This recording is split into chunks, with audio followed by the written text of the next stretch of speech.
So now we are going to head into our panel discussion. We're going to be hearing from 3 leading bodies in the industry on how collaboration is absolutely going to be the key to success and the key to solving all of the common problems that have been discussed over the course of today, and also how we can capitalise on shared opportunities. And there's quite an interesting story behind how it all got started, but we will hear more on that later. We're also going to be discussing how the drive into the UK's logistics sector is so important in becoming a leading global force. So, without further ado, let's welcome our panellists up on stage. Round of applause for Phil Rowe, the President of Logistics UK, Bethany Windsor, the Deputy Director of Programmes and Relationship Manager at the Chartered Institute of Logistics and Transport, and Richard Smith, Managing Director of RHA.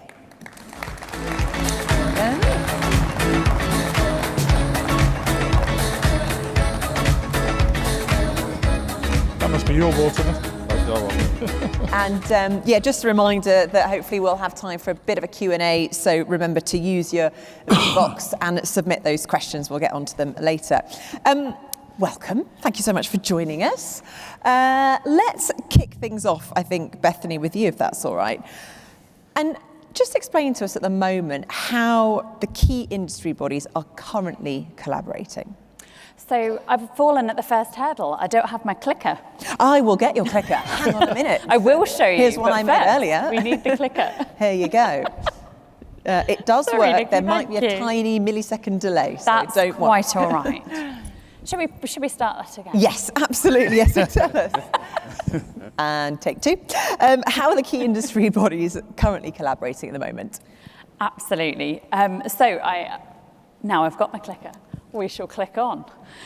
You see behind you the sponsors for the Generation Logistics programme. I can just about see you with these lights in my eyes. Can I have a show of hands if you've heard about Generation Logistics before? Okay, I'm going to try not to bore half of you to death. The others, I'm going to try and enthuse you. Generation Logistics was set up about 1.5 years ago now, really as an answer to the sector skill shortage that we are all living and breathing. It was set up as one of the 33 measures for the future of freight, easy for me to say without my lunch, and it really looks to the heart of how do we lift the lid on all of our fantastic roles and the depth and breadth of the logistics sector. I'm going to ask for another show of hands. If somebody offered you £1 million to go and work in a sector that you'd never heard of, never ever, who would take the $1 million? Yep. I'd pretty much do anything for $1 million. I'll be there. Okay, we're about half and half again. That's kind of what, imagine you're being 16 years old, you're being talked to about various different opportunities, and you're asked about the logistics sector. Hands up people who pay £1 million. Exactly. So we're not even offering $1 million. We're not offering bad salaries, but it's not £1 million. That is what particularly young people, but also those looking to change careers, those looking to perhaps return to work, that's the challenge they have. They don't really know very much about us at all. If you're in front of a group of 16-year-olds and you say to them, what does logistics mean to you? You get 2 answers. Truck driving, or picking and packing, always at Amazon. Other companies are available. That's our challenge. Nothing wrong with those 2 professions. Indeed, we wouldn't be Great Britain without them. But there is so much more to showcase about our wonderful profession than those 2 jobs allow us. And it's not just young people that have that perception. It's teachers, it's careers leads, it's parents. And so this is where Generation Logistics came from, to raise the awareness of the sector amongst a variety of different groups. How well have we done? So launched in August at Multimodal. Are we allowed to say Multimodal at Microlise? No, I don't think so. That is where we launched, and year 1 figures you can see there. Opportunities to see for the non-marketeers amongst us, I am one, is something that has crossed your eyes. So you might have seen it on a LinkedIn feed. We were on bus stops, for example. Site sessions, going to our website, and engagements, that's doing something with social media, a like, a click, a share. And that was really what year one was all about, collaborating with those fantastic organisations that we've just had up on the screen, that breadth and depth of our sector, retailers, different modes, third party, consultants, recruiters, you name it, we've got them in the fold to shout about our wonderful sector, everything that we do. Sponsors and trade bodies, as we've said, really critical to that, and the government as well. You heard the Minister's support for generation logistics earlier, and we have operational support from both the Department for Work and Pensions and the Department for Education. We launched an ambassador network, which is now 330 people nationwide, made up of sponsors and non-sponsors alike. Whilst Generation Logistics is a campaign for its sponsors, it is first and foremost a campaign for the sector. And we're now in year two. That focus on 13 to 24-year-olds direct into their faces through the power of social media, and the educators of 13 to 18-year-olds, supporting those stakeholders, at worst perhaps gatekeepers, to understand that we are a fast-paced, well-paid profession where, yes, there's the opportunity to step in and step up at pace for the young people that want to do that. That's at the heart of the skills shortage. But also for those people that want to come in and just earn a good crust, we've got that too. You can't say that about medicine, engineering. You might have to have a degree, probably two, possibly even more. The breadth and depth, I know I keep saying breadth and depth, but it's the thing we need to get across. Go out, spread the word. That's the beauty of the sector. And this wouldn't have been possible. Year two wouldn't be possible. We're already at 73% of our web traffic target and 47% of our engagement target. None of that would be possible without that collaboration of sponsors, our trade bodies and membership groups, and the government. Thank you. That was a long answer. But I think absolutely, it's so critical. We've got to engage the next generation. And as you said, there's a reminder, sometimes there are some jobs that there's the shop window to the industry, but there's hundreds of thousands of other different roles behind the scenes that we need to use our voice to get that message out there and spread engagement. Rich and Phil, I'll bring you both into the discussion now. How are the associations actually going to work together in the future to help progress the industry forward? Well, if I may, Nikki, I'll start off with how we've come to work together. And it's just a little shy of a year ago that myself and Phil, following this very conference, sat down and said, there's a room for collaboration. And to some degree, if you look at the names that are on the screen behind us, the clues in the title, Logistics UK, it's the Logistics Supply Chain, Road Haulage Association, dedicated to the roads, Cold Chain, dedicated to the cold chain. So we agreed to go around and engage with the other trade associations to come up with a summit, I think was the initial expression that we used. it was, wasn't meeting, it? Yeah. Meeting of minds. Yeah. And look at the common areas of collaboration. And you'll see later on in the presentation, there's 5 key areas that we are collaborating on, which actually affect all of those associations and the specialisms that they represent. So it's this man's fault. No, it was a conversation literally last year, because if I remember correctly, Phil, you were talking about collaboration. Yeah, we were, and it was brilliant to pick up that discussion, because it was yourself and Steve Parker, wasn't it, Correct. from Biffa, who sort of started the conversation, and I think it's overdue actually as well. Yeah, correct. I really do. I mean, the Generation Logistics story, started as an idea, but it wouldn't have become reality without people getting behind it. Yeah. And when we first launched that, I remember, Richard, you were the first in, weren't you, there, Yep. and saying we're going to make sure we do that. But I wanted to take a couple of minutes just to talk about who's on the slide, because I kind of suspect that not everybody knows who all those organisations are. But what we've set out to do is to try and pull together a team working collaboratively to work across all the different areas of logistics. So, in the air area, for example, with the Association of International Courier and Express Services, we have Biffa, who work in the freight forwarding industry. They look after air. We have UK Major Ports Group, Garant and his team, Richard. And his team also coming in on the British Ports Association. So air C, all covered. British Association of Removers, Ian and his team, Paul at the Pallet Network Association, all in here.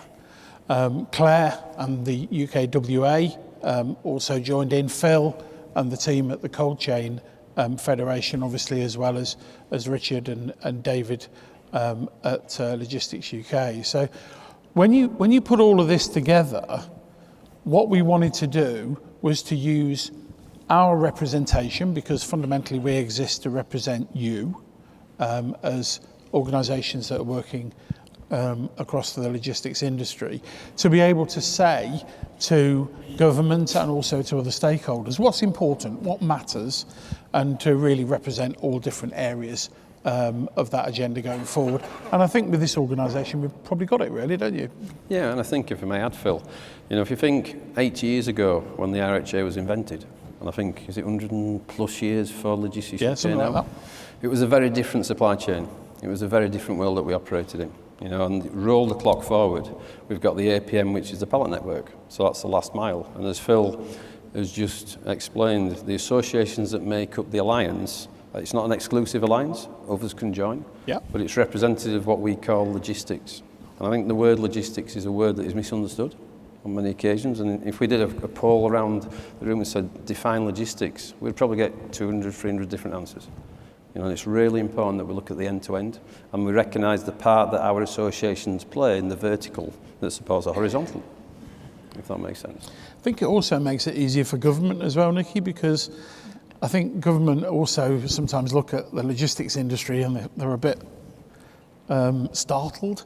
It was interesting this morning, wasn't it? The Minister was talking about a greater recognition and realisation of the role that the logistics industry plays in everyone's lives, and obviously COVID and Brexit and all those things all brought that to pass, really. So in many ways, what we're trying to do now is to build upon that, and reflect on the fact that we are a huge sector. We do have 8% of the UK workforce, for example. We do create 160 billion of gross value add for the UK economy.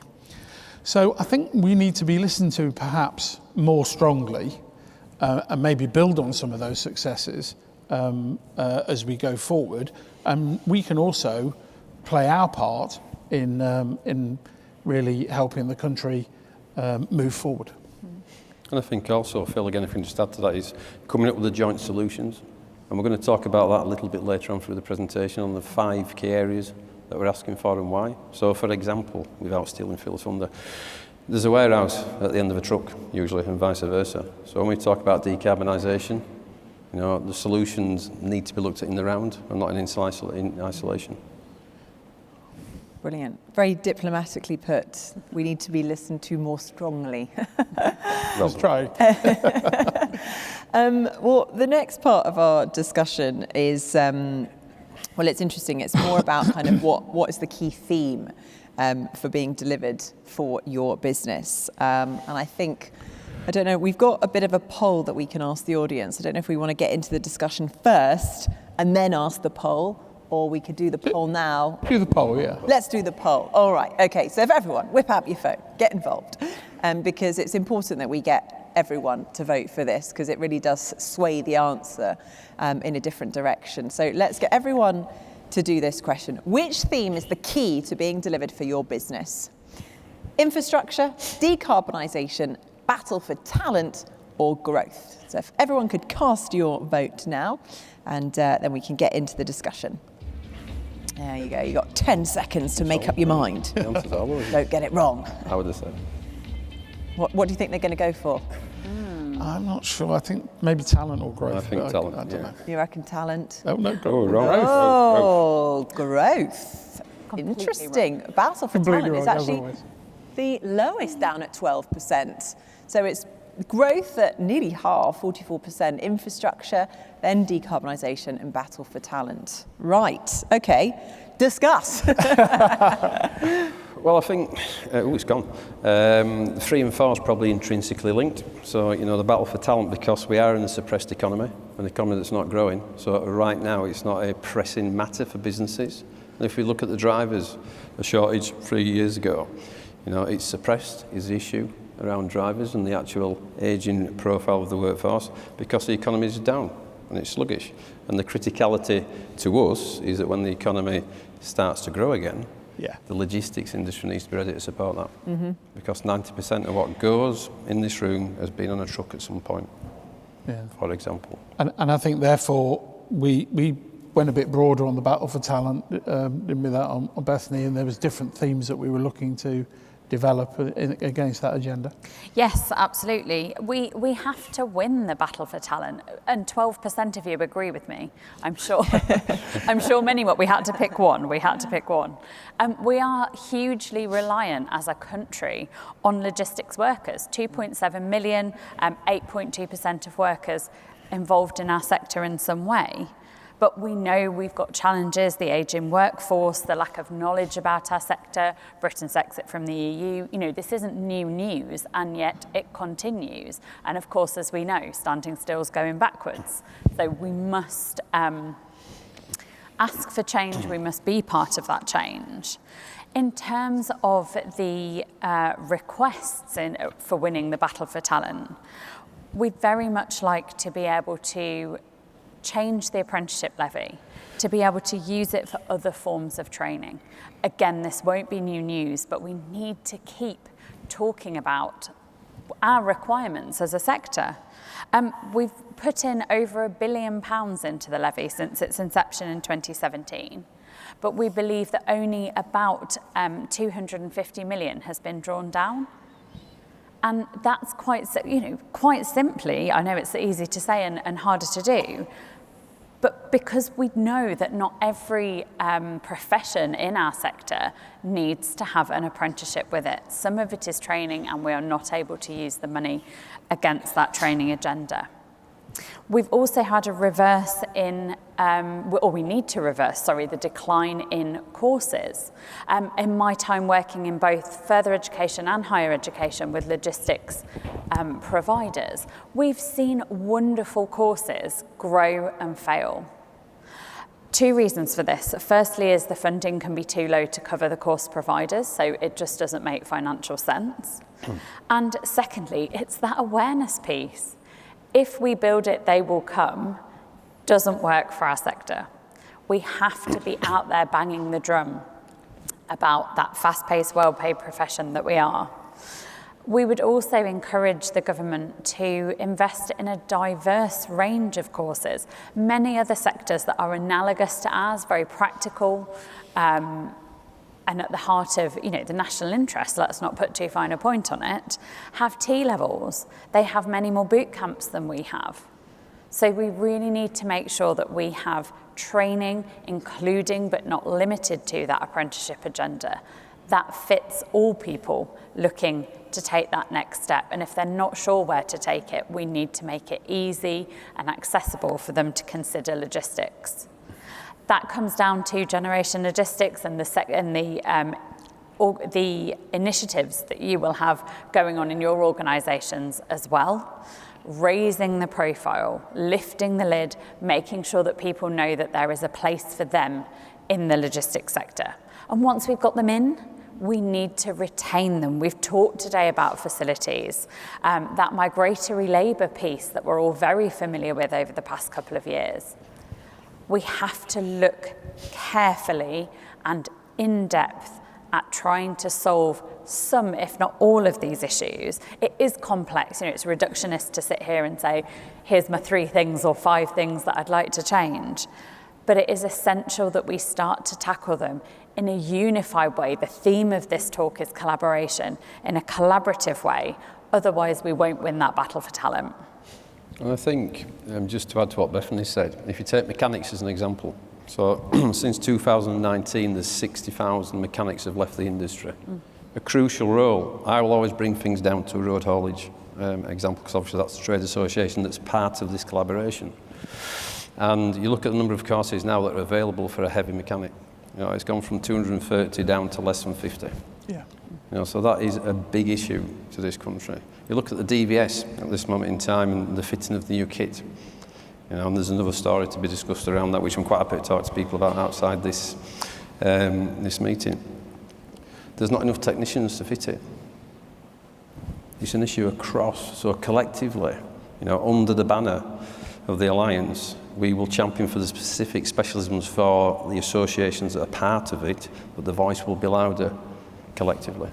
And I think all of those things go to actually boost the whole of the economy. This isn't an alliance formed to have a moan. Yeah, this is about actually this is a very practical industry. We're very practical people.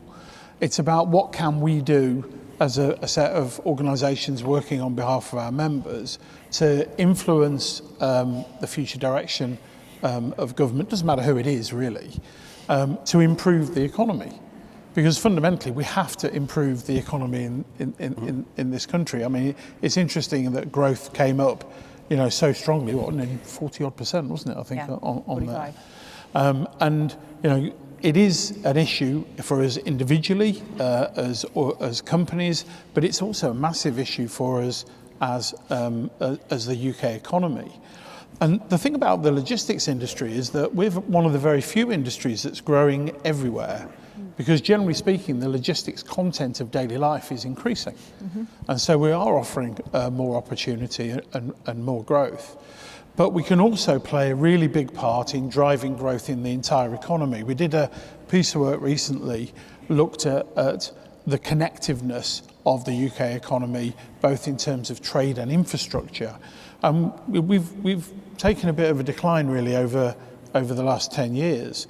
And the work that we did estimated there was about an £8 billion opportunity to boost growth for the UK by really focusing really on three things. The first is improving the infrastructure, and Rich is going to talk a little bit more about that in the moment, but our infrastructure in the UK is not supporting the economy sufficiently well at the moment. There's a big opportunity there, and actually even tackling that opportunity creates growth in the economy. That's even more true when you look at the infrastructure that's there to support growth in our international trade, whether that's ports, whether it's airports, whether it's night flights, which is an opportunity in itself. If we grow productivity in logistics, every other industry benefits, because we support every industry. So particularly on the road, we need to boost productivity, and we can do that by targeting infrastructure and really using the national freight network that was proposed in the Future of Freight strategy to become a reality. That's still to happen.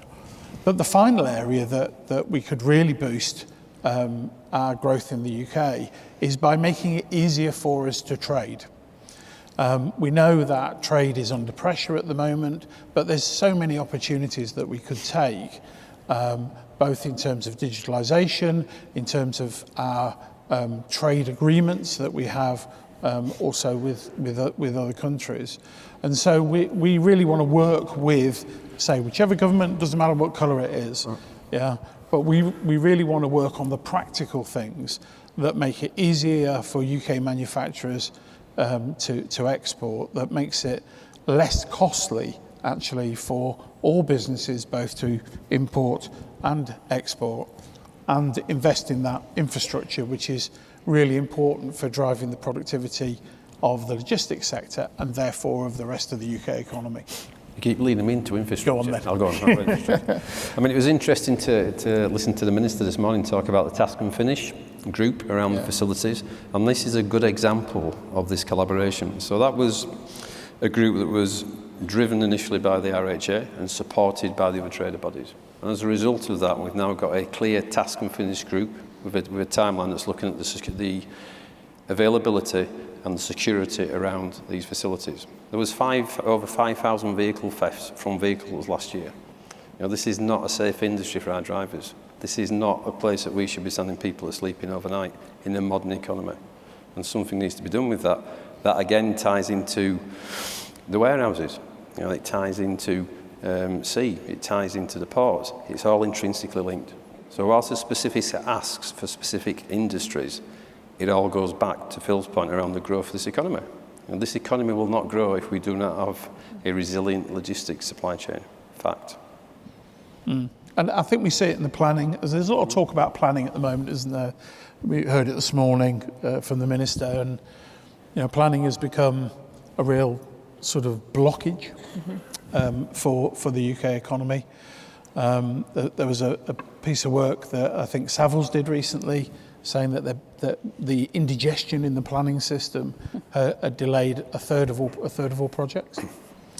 And for logistics to function properly, there has to be a recognition that logistics corridors, that warehousing, ports and airports are national treasures. They're not. Sorry, it sounds like Stephen Fry when I say that, doesn't it? But they're nationally valuable. So local planning decisions are important, but the national ones are critical. And so we very much want to make sure that whatever reforms do come through on planning, because all the parties are talking about it at the moment, reflect that and reflect that national network, so that we can put the facilities in place for drivers, we can put the warehouses that are needed, we can put the rail freight corridors that are needed in order to help boost that side of the logistics infrastructure as well. Yeah. For that, at the moment, we deal with 8 different government departments. Just saying. So one of the reasons why we want to try and get a stronger voice here is to try and make this a bit simpler, and also mean that the projects that your companies are bringing to the table actually are accelerated, not delayed unnecessarily as well. I think that's going to be an important feature as we go forward. Yeah. And again, which is why one of the key asks of this collaboration is for a Minister of Logistics. Yeah. It's fundamental that you look at it as a process, not as individual areas that just come together by chance to deliver the economy. Yeah. And I think decarbonisation is an interesting point, because what the industry seeks, I'm talking about logistics industry, is clarity and certainty to drive investment. We need a clear roadmap. We need to understand intermediate fuels. What is the strategy around that? And when we get that, and investment will follow, but you'll only get that through collaboration, we would suggest. And we do say this isn't a moan, and we shouldn't be taken as such, because this is, I think individually and we have good relationships, and one of the edvantages of trade associations is that they can say things to government that individual companies might not really want to say. Might be a bit edgy about saying. So this is building on something that currently works, but could be so much better than it is now. And so that call for a Minister of Logistics. And before we did this, we tested this idea with a lot of big companies, and a few small companies as well, actually. It was a range, wasn't it? Yep. To say, do you think we're asking for the moon here? Or do you think this is a reasonable request for us to make as an industry? And I mean, there was a bit of, don't know if you're asking get for the it. moon, right? Do you think you are? But you don't. If you don't ask, you don't get, do you? So I think very much the approach was very positive, wasn't it, from our memberships, to say, go for this, because if we can accelerate these areas, if we can get a decarbonisation roadmap, for example, working across all of the government departments that we're working with at the moment, and it's all 8 really on those areas, then actually we as an industry will have a bit more certainty. Because we don't want a plan that sits within one government. We want a plan that sits across multiple governments. If we do that, then actually it gives us the basis for making investments. Because the biggest problem we see on decarbonisation at the moment is A, it's expensive, B, it's likely to reduce productivity, but C, where do you put your money? So the industry is doing a brilliant job, I think, of experimenting and taking opportunities where it can, but there's a huge distance to go, and we know that it's fundamentally critical for the planet, let alone the country. So creating that roadmap, creating a more certain regulatory environment, more certain about who does what as well, I think, is going to be important. Yeah. I mean, it sounds, just having that collective voice is going to be hugely helpful in pushing things forward and growing the industry and strategizing. There's a lot to get excited about in 2024, but if there was one thing that you could pick, what's particularly that you're looking forward to, or? Oh, that's a question, isn't it? That's a good question. Because obviously, it's a massive beast, but if there's one particular area, I mean, anything that we've discussed today, perhaps? For me, I would reflect, sorry, I'm not trying to big you all up here, but I would reflect what came back from the audience, actually. Because an economy that is growing, an organisation that is growing, creates opportunity, it creates money that can be spent on developing people or facilities within a company, infrastructure within a supply chain, facilities. Yep. So, whereas if it's the reverse of that, then it's a much more difficult operating environment. So for me, my plump would be to drive productivity and get growth in the economy. Keep going, great. I agree. I mean, but just to add to that, if I could have one as the Road Haulage Association, it would be the infrastructure and it'd be facilities. You may remember last year at this very conference we launched the kindness campaign, which was about treating drivers with kindness and what's the best location in the country to deliver to. Inverness actually won that campaign. And as I said, there's 5,000 crimes each year for vehicles that are parked up. That is not acceptable in this industry, and that is something that we need to tackle and we need to face into by building better, safer, secure facilities. Whether or not they're going to be places with EV charging points or hydrogen tanks in the future, that needs to be considered as well.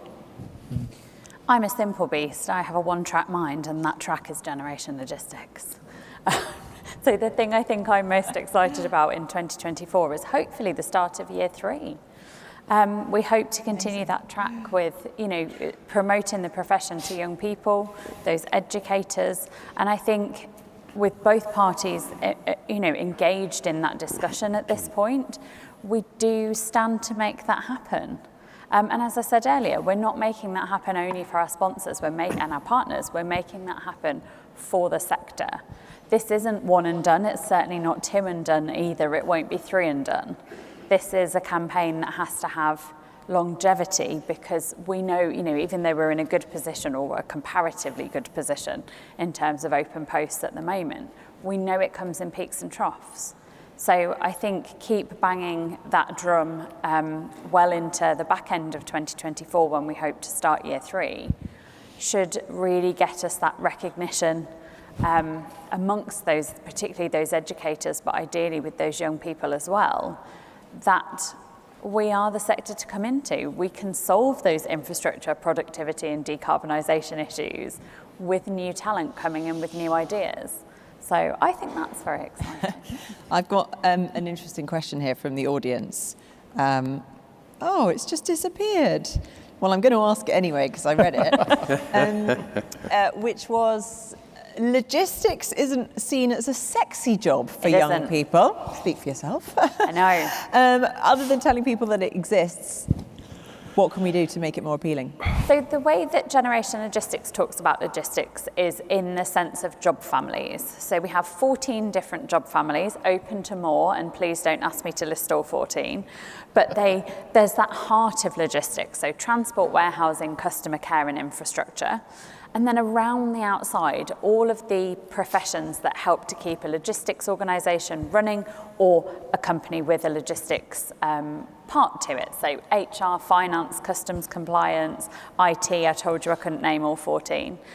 Go on the website, that'll help my website views. Yes. But we try and, if you think about that kid that's sitting at the back swinging on their chair going, I want to be a lawyer, this has got nothing to do with me. We talk to them about the stuff we've talked about today. Road transport law, compliance, infrastructure. So we really do try and talk about not only the future, because the future is sexy, all of the stuff that Simon talked about in his talk about AI, that's pretty cool. We do talk about that, and we talk about the journey that the sector's on. But we also talk about the now, because it's important to recognise that not all of our organisations will be in that place. But how do you get for the now to the stuff that Simon was talking about, and the drone technology and, you know, all of that excitement? Those kids can come and do that. So the question that we like to plant with young people is, well, statement, I suppose, rather than question, is we cannot tell you what jobs will be available in our sector in 5 years' time, because we've not invented them all yet. And if you've got the kind of personality that suits logistics, that resilience, that appetite for change, wanting to, you know, get your teeth into some of these gritty issues, that's an exciting, dare I even say, sexy proposition. It is indeed, for some. If I could just add something to that, go and have a look at the case studies on the Generation Logistics website. So young people will not listen to people of our age, yeah? So we created, or our sponsors actually, created about 150 case studies of real people, mainly young people, talking with real passion about their jobs. Great. And they're sexy stories, because they're stories that have changed those people's lives. And they talk about it with real passion. And you know, Minister spoke about the guys that spoke at the reception in Parliament in February. I mean, they were awesome. We've also not shied away from talking about the things that kids want to hear about, like salaries. Yeah. They're on the website. You know, we've had our sponsors collaborate on some of those job families and roles within them. And that's, you know, we were giving a talk at a university a couple of years ago. One of my colleagues talking was particularly nervous. He was from one of our third-party sponsors, so he was playing with his car keys. We're doing, you know, fantastic stuff, we think, you know, questions, hands shot up. Have you got a BMW? Yeah, not me. Him. What do you do? How much do you earn? And he told them, which is wonderful, because that's what they want to know. You know, they want to know that they can come in, they can be a young manager, as this chap was, they can have a BMW, and if that's the thing that gets them to go onto the website, to come and talk to us about what a career in logistics like, who cares? As long as we are getting them interested, and that is something that they genuinely are interested in. So, you know, we need to be open, we need to be transparent. Yeah, absolutely. And I think, if I may and I think, you know, rolling it all down to the base level, we've got to get it on the curriculum at schools and colleges. You know, we've got to get it might not be viewed as being sexy now because nobody talks about it. You know, so we've got to get it into the, you know, the 15 plus bracket and get people to start thinking about logistics as an option, and then we can all have BMWs. We're doing that with a partnership with STEM Learning. So STEM is science, technology, engineering and maths. STEM Learning is the largest provider of STEM education across the UK, so in the devolved nations as well. We are working with them to get logistics alongside the curriculum. So one day we'll be on the curriculum. Until then, we want to get logistics as being analogous with the subjects that young people and teachers understand. So if you enjoy maths, how are we talking to them about big data in logistics? Science, that decarbonisation agenda. So we've got lesson plans, we've got those fantastic stories, our case studies, we've got magazines going out all year, we've got Generation Logistics Week, we've got all kinds of things going on that says, please think differently. Firstly, think about us. Secondly, think differently. Hugely important to get into schools and colleges. Can't emphasise that enough. And that, I think, might lead on to, there's another question here. Is the lack of diversity going to be a cause for the concern with the industry at the moment? Today's audience is 90% male and almost exclusively white. What can we do to change that? Yeah, so one of the things that we've done with the case studies, as a good example, is to really try and portray the industry as we want it to become. And the diversity isn't there. I mean, it is growing though. I think sometimes this is a little bit, can be carefully if we overstate it. So if you take those 150 case studies that we're talking about there, about 40% of them are women working in all sorts of different logistics roles, operational roles as well, planning, all sorts of different roles across the industry. Just under 16% of the case studies are from Black and Asian communities, from the BAME community as well. And we didn't, in a way, we didn't really necessarily set out to do that, but it's how it's come at us, and it's how, therefore, we are portraying the industry. Because to get people to be interested, people want to see people that they can relate to. Yeah. And so it's a really important part of the campaign, and and it's fantastic to be able to do it. And we need to front it. We need to kind of front it out in front of young people. Yeah. If they say, well, I've heard, the facilities aren't great, we have to say, you're right, but things are changing. We're doing what we can, and if you can come in and be part of that change, so much the better. Are there fewer women in logistics than we would like? I'll speak for a group that, has obviously resonated with me. Probably, almost certainly. But coming into logistics, I think I was 26, joined one of the CILT communities, Women in Logistics, met a group of really supportive people, not only ladies, who have then helped in my career. So how do we let groups know that there is something out there for them? There is a supportive community, supportive workplaces, supportive colleagues.